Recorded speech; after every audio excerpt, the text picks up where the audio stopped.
From CBS News Bay Area, this is the Afternoon Edition. Right now on the Afternoon Edition, breaking news, the verdict is in for David DePape, the man accused of attacking Congresswoman Nancy Pelosi's husband, Paul, with a hammer. The jury deliberated for about 8 hours and found him guilty of attempted kidnapping of a federal official and assault on the immediate family member of a federal official. DePape did not react as that verdict was read.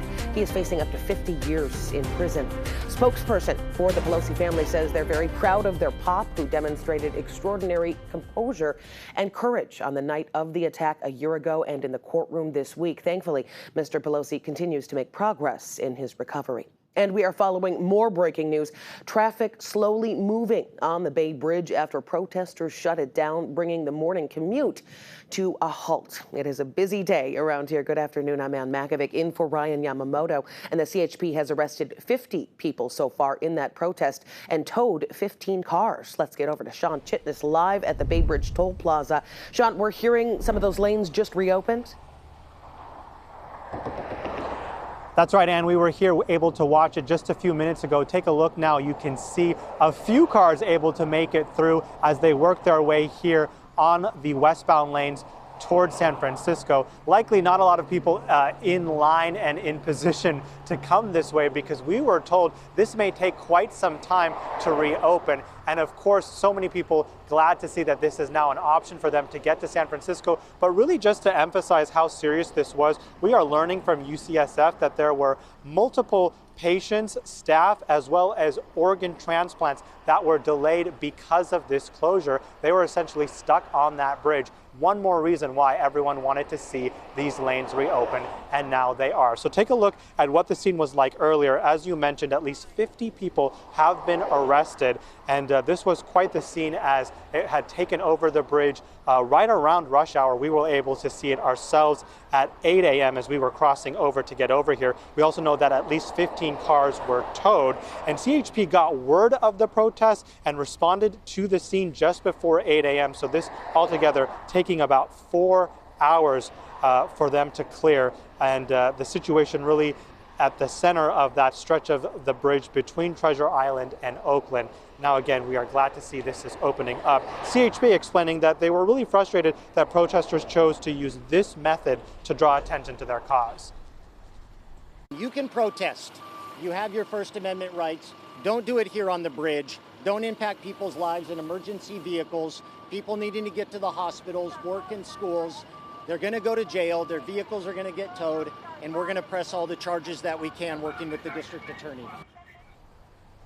And so as you look at the backup that was from earlier, you get another sense of how serious this was. CHP at one point trying to treat this as some sort of evacuation, asking people who are along the stretch of the westbound lanes where I'm standing to actually turn around and go back toward Oakland, because they were so unsure as to when they'd be able to reopen. They did have 2 lanes to try and clear the bridge for the people who are already up there, but they are very happy now to show that they can have people moving again and get things closer to normal. And back to you. All right, that is certainly good news. Thanks for that report, Sean. The protests, of course, happening while President Biden is in San Francisco for the Asia-Pacific Economic Cooperation Summit.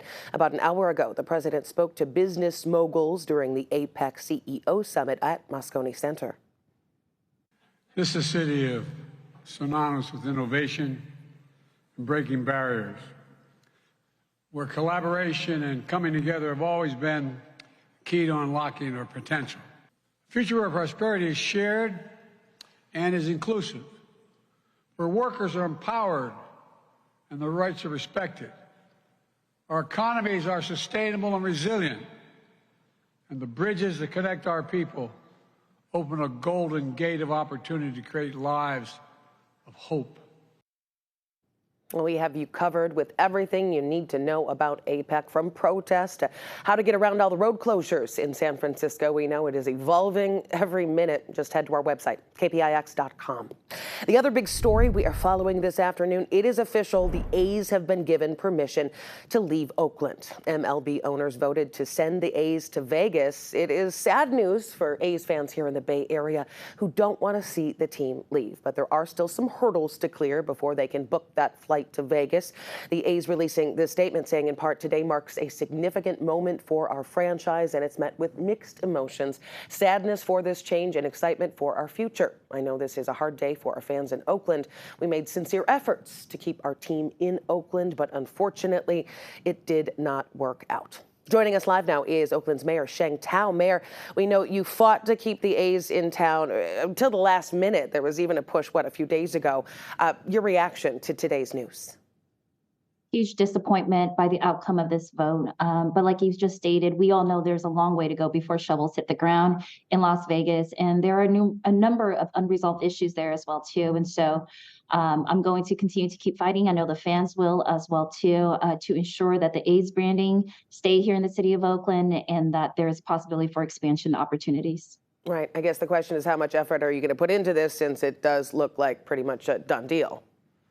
Well, it looks like the vote is a yes for the relocation. But again, I have made it clear to the commissioner that the A's branding and name should remain here in the city of Oakland. We also know that here in Oakland, it's one of the top market for MLB. And so with that being said, baseball has a home here in Oakland, even if it's not with the current A's ownership. And even with the current A's ownership, if they relocate, again, Oakland is open to having those conversations and would love to have that conversation with MLB but for having a baseball team here. Okay, so that is a possibility of something at the Coliseum. Is there any more talk about a waterfront ballpark?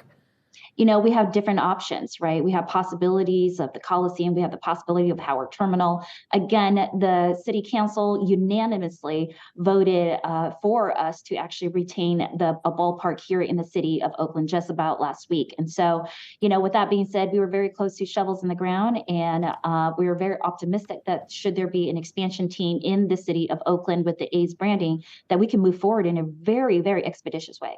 All right, now I want to talk quickly about crime. The city recently announcing some new steps to try to prevent crime in the Fruitvale district specifically. What's going on there? The Fruitvale district is a huge success for this administration, is a prime example of how we are pairing three different things through a comprehensive approach, through our Oakland Police Department, through our Department of Violence Prevention, which we just set up a satellite office out in the Fruitvale district, and at the same time through technology.